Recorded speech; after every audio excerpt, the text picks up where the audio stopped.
Hi, Jeremy Crow here. In this live stream, I wanted to discuss anything related to lucid dreaming or dream yoga or sleep yoga, states of consciousness, lucid living, even. Basically, any of those topics. So, if you have any questions related to any of those subjects, feel free to put them in the chat and I'll address them. Oh, we already have a couple people here on the live stream. Welcome. I see here. Miss B says hi. Hello. Nina the Mystic says good morning. Good morning. How are you? Hope you're doing well. So, does anybody have any questions about lucid dreaming? I guess I might as well, since nobody has any questions yet, I might as well define what lucid dreaming is for anybody who is not familiar with the term. Basically, most of the dreams that we have, we are thinking that it's a waking experience while we're in it, and we're reacting as if it was a waking experience. But a lucid dream is different because you recognize that you are in a dream. You recognize that what you are experiencing is the dream state. And you maintain that awareness and stay in the dream, and that is called a lucid dream. Now, there's different levels of lucidity within the dream. You can become more aware or less aware. There are semi-lucid dreams where you don't quite make that full understanding that it's a dream, but you do understand that the reality you're being presented with is more malleable than normal, like, and that you can do things you don't normally have the ability to do, and that's like a semi-lucid dream, where you kind of realize that there's something up, but you don't quite make it there to the point where you say, "Oh, it's a dream." But then a basic lucid dream would be the point where you're like, I'm dreaming. But then go on to do things that betray your understanding of the fact that you're dreaming. So you could be like, oh, I'm dreaming, I'm having a nightmare, so I should wake myself up, right? Well, that's not as lucid as if you said, oh, I'm dreaming, so now it doesn't matter that there's a monster chasing me or whatever. I can manipulate, I can change the situation, I can turn things around, I can ask the monster why they're chasing me or what their name is or something like that, or I can just project unconditional love towards the monster and see what happens, rather than just, oh, I'll wake up and escape the situation. That's not as lucid as if you were like, oh, well, this is a dream, so that means that I'm not in any real harm or in any danger, so I can collect myself and behave in a manner more appropriate. Oh, wow, Miss B, my first super chat ever. Thank you very much for the 10 pounds. That's great. I appreciate that. Get yourself a brew. I enjoy your live chats. Thank you. Yeah, maybe I will get myself a brew with that. Thank you. Nina the Mystic said, I love lucid dreaming, but I'm starting to think I'm actually leaving my body, as in astral projection. Now, this is a bit of a controversial subject, but personally, in my vast experience, I'm, can't be humble all the time, but for my whole life, I'm 41, and ever since I was a very young child, I think about 5 or 6 years old, I must have been no older than 6 for sure, because I remember the house that I was living at when I had my first lucid dream.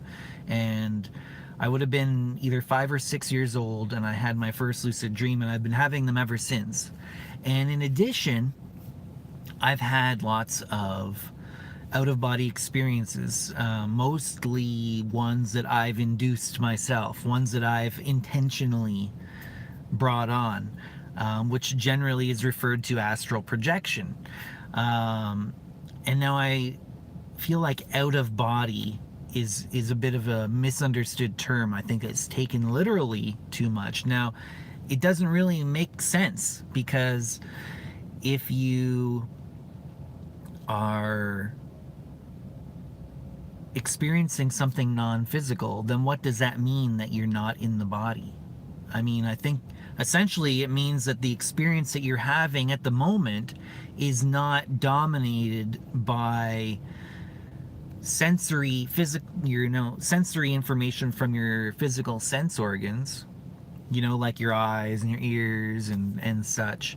That your experience is being generated based off of other data sources other than your physical sense organs. So that's what I think out of body means. It doesn't necessarily mean that we are literally separated from our body in some way. I don't really think that it ever happens, really. I mean, it's part of the complete system. It's part of the spectrum of existence, right? I just believe that we are just tuned into a different frequency band when we say we are out of body or astrally projecting. It sounds like we're sending something of ourselves outside of the body into an astral plane, but really it's more of a shift in focus. So we're either if we're having an experience, because there are experience-less states, but if we're having an experience, generally it'll be mostly composed of interpretations of sense organ data. Like light goes into your eye, triggers the rods and cones on your retina, which fire off an electrochemical signal to the brain. The brain takes that raw data and it generates an experience that it presents to the conscious awareness. So when we are having a waking experience, to the best of our knowledge, what's happening is that our physical body is gathering data through nerve endings and such,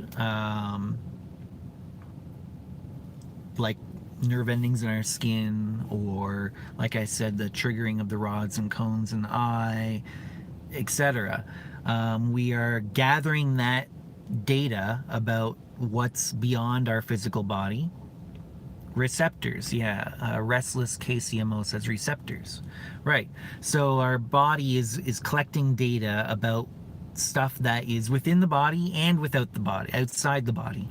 And then it takes that data and then it compiles it into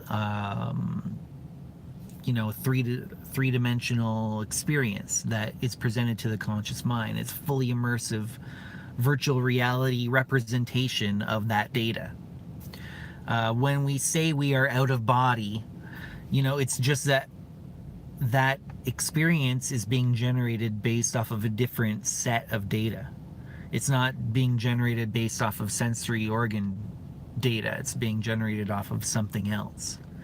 So it's the same thing. A dream and an astral projection, it's the same thing. To get to the point, Nina the Mystic says, I'm confused as to is it a dream or astral projection? Like I said, yeah, it's the same thing. I have yet to do it by will, but seem to during nap times when I'm not that tired. Yes, that's a great point you bring up. And having a nap is one of the is a technique that can be used to induce a lucid dream, or to even just have a dream, or to enter into the dream realm. But usually you lose the awareness. You forget that it's a dream. You get caught up in the experience and you forget that it's a dream, or you don't even realize in the first place because you swoon usually, when you fall asleep, there's this point at which your consciousness kind of is lost. You lose consciousness. You swoon is probably the best word. And then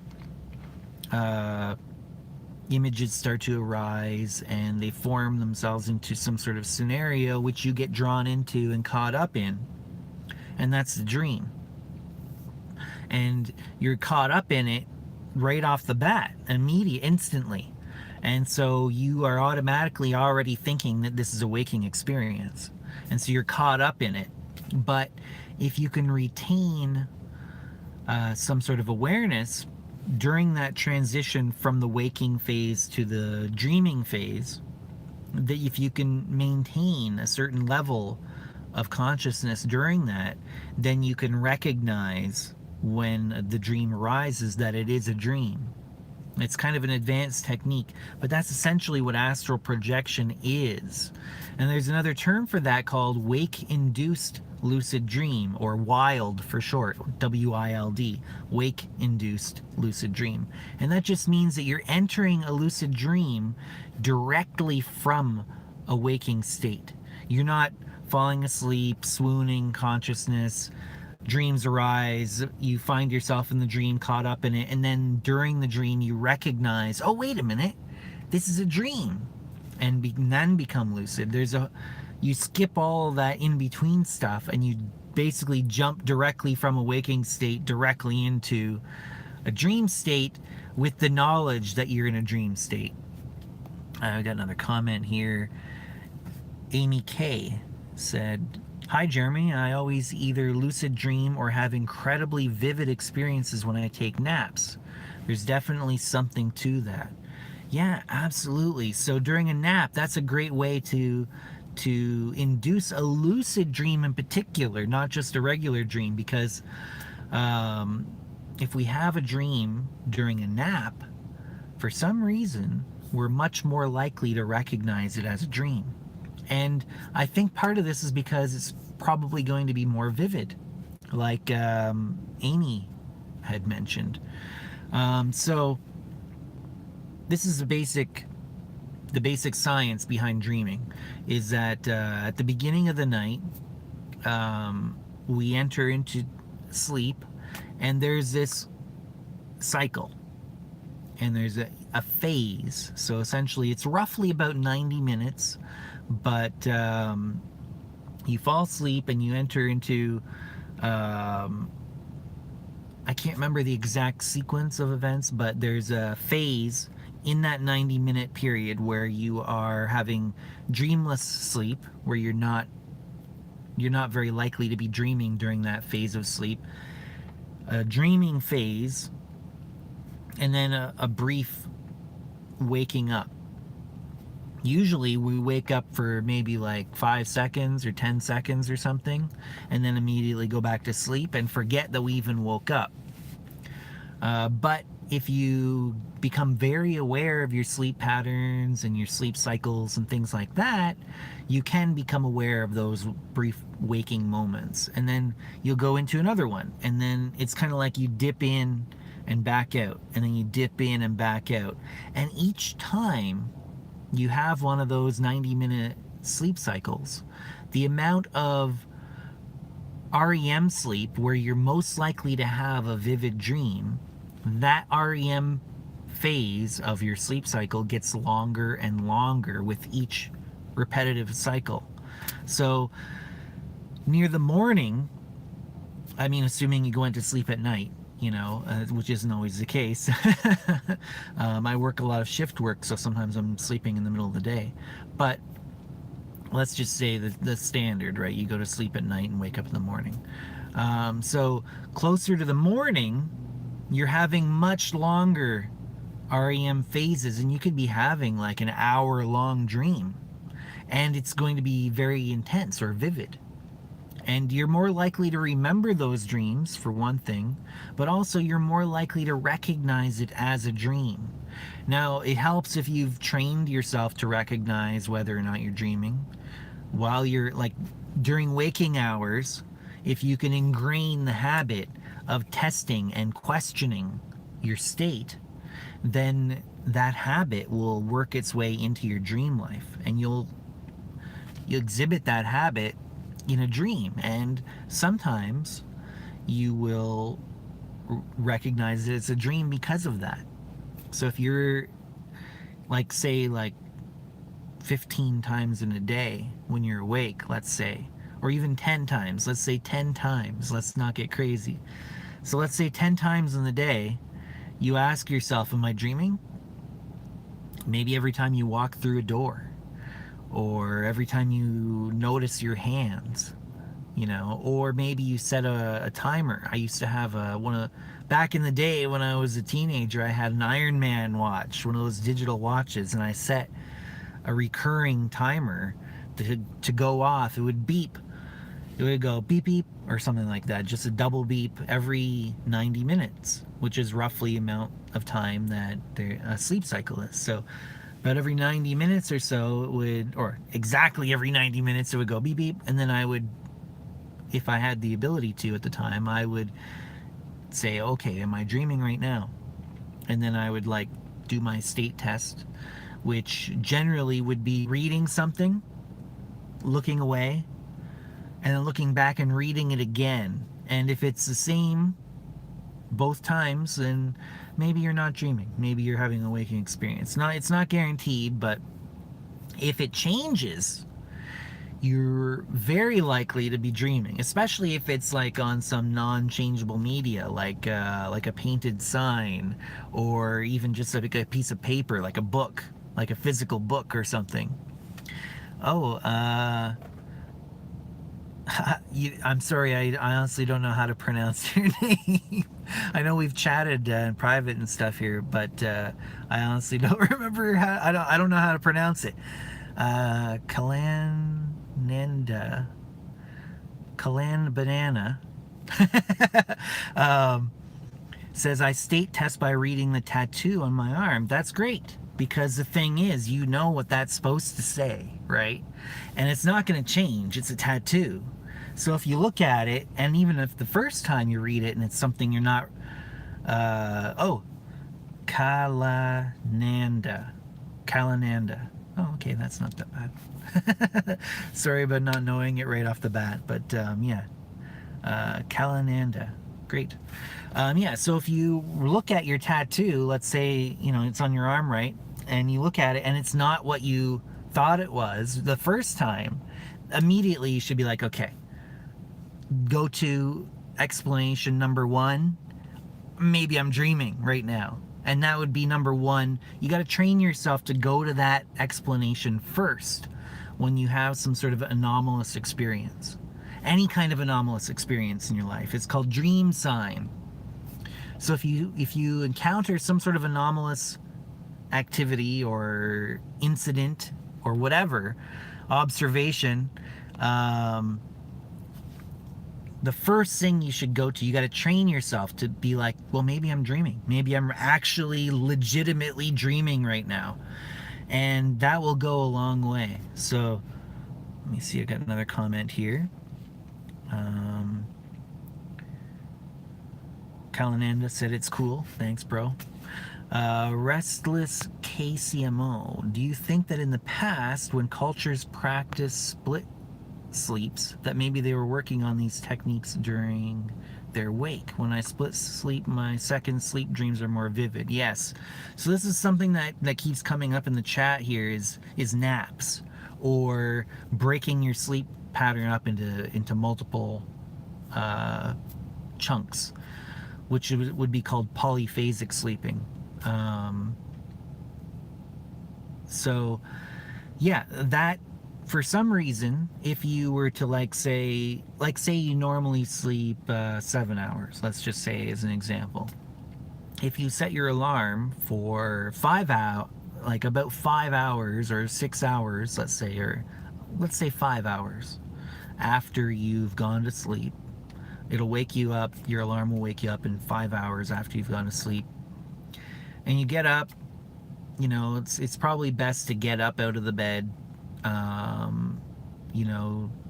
maybe use the washroom. One thing that some people do actually is they'll drink a whole bunch of water before they go to sleep instead of using an alarm clock, and then at some point in the middle of the night, they're going to need to go to the bathroom. So they get up and they go pee and they come back and they go back to sleep. And that break in the dream, or sorry, in the sleep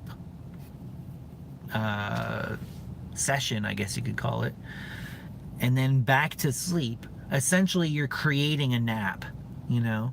But it could just be a nap in the middle of the day. You haven't slept in a while.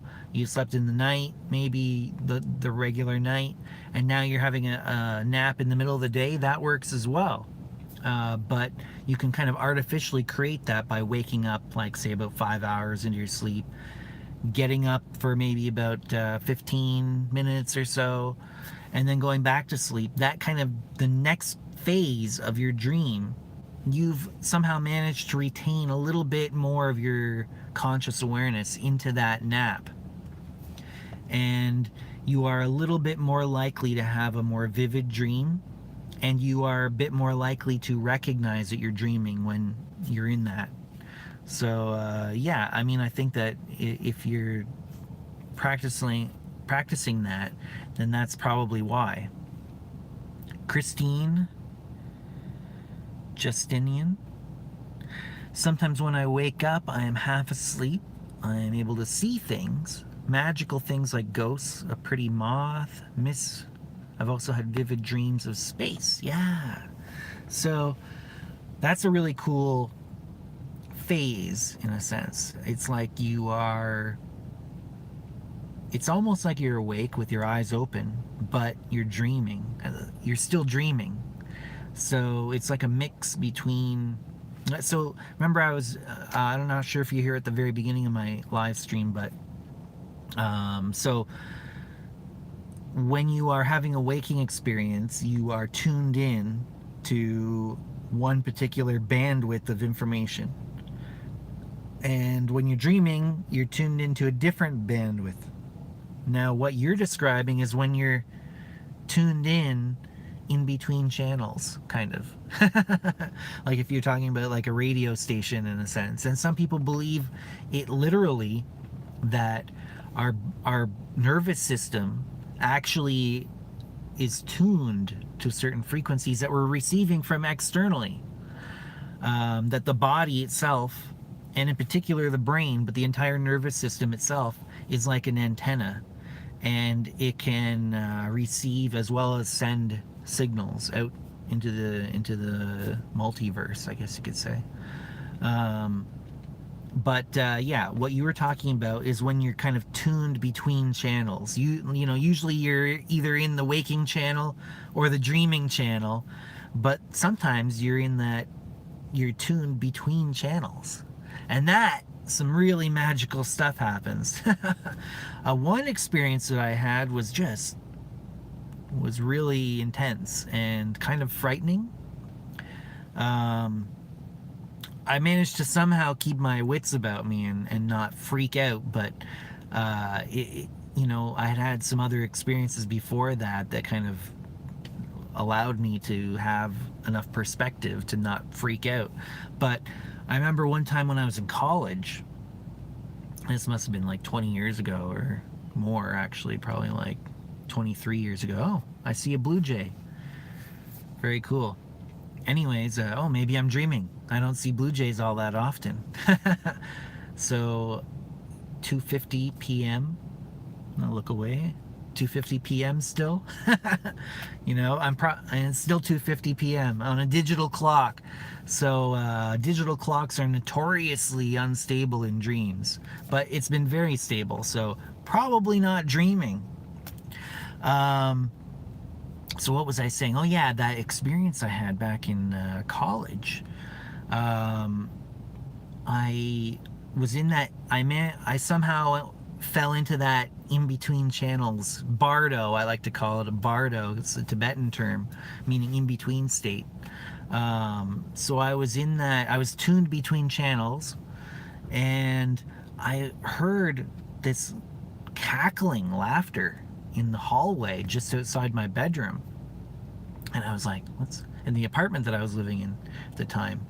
And I heard this cackling, and I was like, "What is that? You know, like who's out there?" And it was frightening, and and I started getting this picture in my head, this image in my head of like the the the Sisters of Fate, or whatever you want to call it, the weird sisters, the three witches or something, like maybe even the three witches from Macbeth. But that image, you know, came into my head. I was like, it sounds like it's like three witches, like giggling, like cackling evilly in the hallway just outside my door. And then suddenly there was a figure just beside my bed, and it was a woman, and she was like covered in moss and seemed kind of swampy. You know, she was a swamp witch. But yeah, I mean, that's probably the best description I could give. She had like soil and moss and like swampy bits and vegetation hanging off of her. She was kind of like a dark Mother Nature type figure, and she definitely had a presence about her, like she was otherworldly. Like it was an otherworldly presence. It was a very powerful presence to her. And I'm like, okay, why are you here? You know, what's going on? You know, and she said to me, "You're going to die." and I initially I was like, there was a slight shock, but I kind of, you know, quickly regained my composure, and I was like, yeah, I know. I know everybody dies, right? I already know that. And she's like, "Yes, you will die." You know, I can't remember how she said it, but it was very ominous. And she basically just came there to inform me of my mortality, you know. And I think that there was some sort of like, I felt this almost like trickery a little bit, almost like she was trying to imply that I was going to die soon, you know. But I kind of turned it around, and I was like, yeah, I know I'm gonna die, you know, I know. uh, you know, I had enough presence of mind to be able to kind of not panic and be like, oh no, I'm gonna die, what? um, so I just kind of endured the experience until it was over, and then gradually my tuner, or whatever you want to call it, for using that analogy still, the tuner, it wasn't tuned to a bandwidth in between channels. It just kind of gradually shifted over to the waking experience channel. And but it was very gradual. I had my eyes open in this in between state, the bardo, and gradually the dream elements faded, while the sensory elements became more prominent, until I was like, okay, now I'm fully awake. But there was no single point at which I was like, okay, now I'm not asleep and now I'm awake. You know, it was not like now I'm asleep. Oh, now I'm dreaming and asleep. Now I'm awake and not dreaming. You know, it was like a gradual kind of shifting of that bandwidth. And it was a very impactful experience for me, because it kind of helped me understand a bit more of the nature of the waking experience, the dreaming experience, etc. Restless KCMO says, thoughts on waking at the same exact time every night, 3 a.m. on the dot for years for me. To be honest, I don't know. You know, you've got something in your internal clock is trying to tell you something, I guess. That would be my guess. You know, you've got an internal biological clock, obviously, that that governs your circadian rhythm and all that, and tells you when you should be asleep and all that. Nina the Mystic says fear porn. And then also in reference to Restless Casey Mo, Nina also said witching hour, lol. Yeah. 3 a.m. some people say is the real witching hour, and other people sometimes say midnight is, but I think that 3 a.m. is more accurate. So yeah, it's interesting that you're waking up at the witching hour every night for years. So I do believe that there's something probably in your subconscious mind that's trying to send you a message. You just have to figure out what it is. You have to decipher it. And maybe you could use divination to help you access that subconscious knowledge. Might be something you might want to try. You could use whatever your preferred method, but if you wanted to just do like yes no type questions, you could use like a pendulum. That's very good. And if you wanted to get more like elaborate, kind of detailed pattern type information about the question that you have, then tarot would be a very good one. Oh, Restless Casey Mall says, great, thanks. Yeah, learning tarot now, easing into it. Cool. Yeah, I'm really into tarot, so tarot would definitely be my personal go-to. But for certain things, a yes-no type thing is very useful. Although you can do that with tarot as well, or even a regular deck of playing cards. So like, for example, with a regular deck of playing cards, if you wanted to do that yes-no type thing, what you do is you cut the deck, or you shuffle it and deal out 3 cards, or you cut it 3 times and get your 3 cards. But somehow you generate 3 random cards from your deck, and if you have all 3 red cards, like either diamonds or hearts, then that's a very clear yes. If you have all 3 black cards, like diamonds, or sorry, spades or clubs, if you have all 3 of them are either spades or clubs, then that's a definite no, or a very clear no. And if you have 2 red and 1 black, then that's a mostly yes, maybe. And if you have 2 black and 1 red, that's a mostly no, maybe. You know, so you can kind of get a little bit more nuance in that if you're using that as your method of getting your yes nos. So, did anybody have any other questions? Yeah, there's a lot I could talk about with lucid dreaming. I've had a lot of experience with it and some really impactful dreams. One dream I had in particular, I'll share that and then we'll sign off if there's no more questions. But I had this one dream where it was just basically an empty room, 2 chairs facing each other, and I was sitting in one, and somebody else, another dream character. I was a dream character, and there was another dream character, both in the same dream, so they're both still me in a sense, right? But I'm kind of getting ahead of myself here. So I'm having this dream where I'm just having a casual conversation with some other dude, and we're sitting facing each other in chairs, and we're just having friendly chat. And while he's talking, I realize, oh, this is a dream. I'm in a dream right now. And I get kind of excited, but, you know, being Canadian, I decided to be polite. And I waited for him to finish saying what he was going to say, or what he was in the middle of saying, right? And then I said to him, okay, I don't want to change the subject, but I want to know, are you aware that we're in a dream right now, that this is a dream? And I kind of like gesture like around us in general. And he goes, oh, and you can tell he's kind of thinking. He's like, well, if this is a dream, is this your dream or is this my dream? And that threw me for a loop. My dream character asked me this question, and I'm like, F if I know. And so like I'm reeling a little bit mentally, and I'm like, whoa. Like Neo on the top of that building, I'm like, whoa.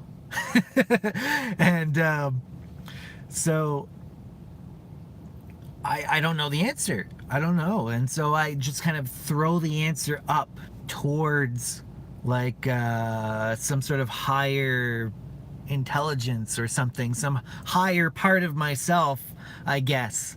But I just kind of mentally kind of throw the question out there. I'm like, help me with the answer to this. And it's funny because I got a response. I got this epiphany in response to saying help. I don't know. And I was like, oh, I know. And I said to him, if this is a dream, it's just as much your dream as it is my dream, because we are both one. And then he was like, whoa, like he didn't say it, but he had that look on his face. And then he was like, and then all of a sudden, our minds kind of merged. We kind of became one. And then we were seeing in a panoramic from each other's eyes at the same time. So we were seeing both of us all at the same time. And I just kind of woke up in that state, in that panoramic mind meld kind of state with another dream character. We're two dream characters. The one that I was currently playing plus another dream character. We merged our awareness in a sense, and I woke up in that state, and I went around, and I ended up taking like the subway to work that day, the subway train. And I remember just sitting on the train and looking around at all these different people around me, and I kept thinking, like, how true is that hermetic axiom, as above so below? How true is that concept? How much does the concept that we are all one play out in the waking experience? We know that it's very much in play during the dreaming experience, but how much truth is behind that when we're awake as well? I think a lot. Even if we just look on a very practical, psychological level, often when we experience something, let's say another person, we project so much of our own psyche onto that individual that really we're interacting with ourselves and just using that individual as a proxy for an aspect of ourselves that we want to interact with. So I think in a very large degree, we are still in that kind of mirror ball. We're on the inside of a mirror ball, in a sense, where we just keep getting ourselves reflected back onto ourselves. So we just keep observing ourselves, in a sense. And especially if we don't recognize that that's what we're doing. So the more awareness or lucidity we can bring to that, the less projection we'll be caught up in. The more we'll actually see the other person for who they really are, and not just for who we want them to be, or the part of ourselves we're projecting onto them in order for us to more easily interact with that part of ourselves. So let's see. Restless KCMO says, great story, reminds me of shared hallucinations.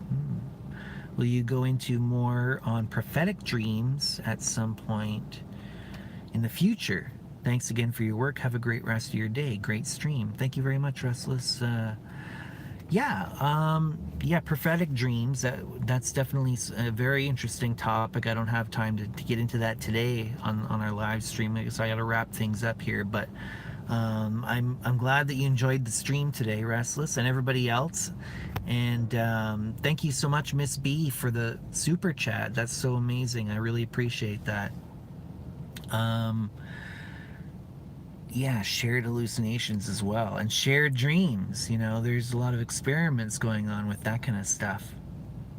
But that's beyond the scope of today's live stream. I hope you guys all enjoyed it, and I hope it got you to think about some things maybe in a way that you hadn't thought of it before, or reminded you of something that you hadn't thought of in a while. That's my hope from this stream. And even if you're watching this as an archive later on, please share your comments below in the archive version. And I respond to comments that aren't just right now, like in the live stream, but also if you leave a comment on the archive afterwards. Most of the time, most of the comments I do reply to. It might take me a bit of time sometimes because I get a lot of comments across all of my videos, including the old videos too, not just the new ones. So I like to try and reply to as many comments as I can. So if you like the video, I hope you'll hit the like button. I hope you'll subscribe to my channel and join me on these live streams, as well as my pre-recorded videos as well. And until next time, everybody, stay lucid.